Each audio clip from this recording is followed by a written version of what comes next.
Welcome back. With the time we have left, let's take a look at member statements standing over from last week. The ANC at the back, right at the back.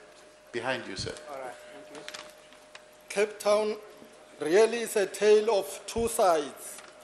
The rich and prosperous side of the previously advantaged and the poor and disparate side of the previously disadvantaged. It was announced recently that the DA Western Cape MEC for Education, Mr. Donald Grant, is to establish a safety and security plan for pupils and teachers who are to be relocated to the gang-infested Cape Flats next year, following the ill-conceived plan of the closure of 20 schools by the DA-run province. On the other side of the mountain, those learners from previously advantaged communities are free, safe, and apparently completely unaffected by the plight of their fellow learners who now have to add their safety to a list of added challenges they face daily.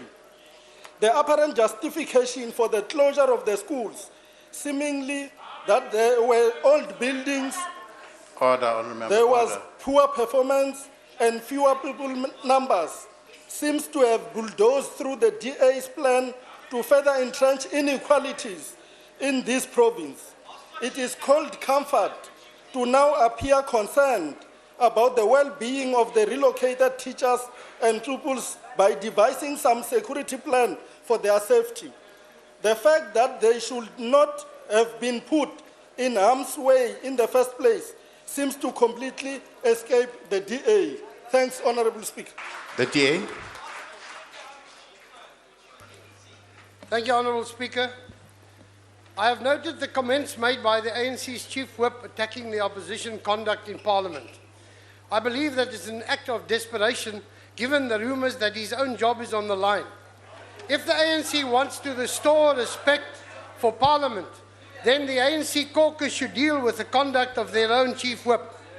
Thanks to the Chief Whip, Parliament this week spent 2.1 million rand on an event that was arranged without members' involvement and approval. Members weren't even invited. The event seems to have been organised solely for this Chief Whip to sing the praise of the President in another act of desperation, and I quote, "Everybody wants to see you using your second term as President to consolidate the good work you have started." Speaker, he is obviously talking about the progress Zuma has made on upgrading his homestead in Nkandla, because by all other standard measures of progress, South Africa has substantially regressed under this President. I thank you. Honourable Speaker, the recent results of Census 2011 point to the fact that 60% of South Africans are under 35. And this indicates an urgent need for a youth ministry to be created by government. The youth ministry should take off of a fully fledged and well-resourced government department enabled to rapidly implement positive youth development and take responsibility for all youth affairs. The current situation that youth are left out of the decision-making process by government is totally unacceptable. Such an institution should be focused on implementation and oversight of youth development in and out of government, rather than the current situation of the NYDA, which advances an ad hoc approach to youth development. This ministry would operate in all three spheres of government, giving a practical voice to the concerns of the youth of our country. The rejection of this proposal over time by the ANC, simply because it's an IFP proposal, is narrow-minded, to say the very least, Honourable Speaker, and should not be going on, because this is not about the IFP, but importantly, it's about the youth of South Africa.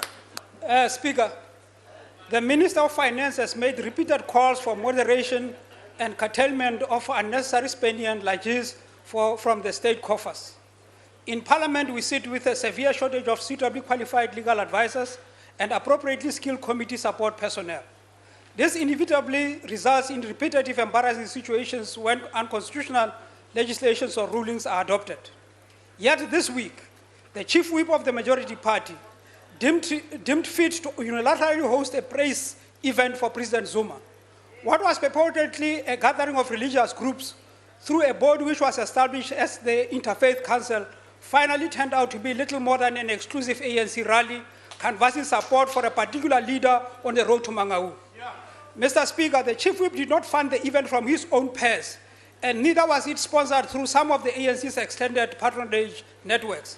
It was paid from Parliament budget without prior knowledge, approval, or consensus from the Chief Whip's Forum. Mr. Speaker, we cannot and will not allow the issue to disappear amongst the floorboards, especially because we in this Parliament have just fired the Secretary of Parliament for using unauthorized funds to build a wall at his property. So why should we allow more than 2 million rand to be spent on Zuma lobbying event?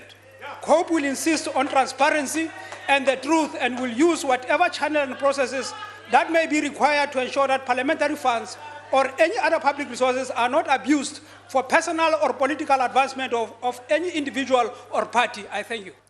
Well, our time is up and we have to leave it right there. Thank you for watching and join us again tomorrow morning, same time, right here on SABC2. Until then, goodbye.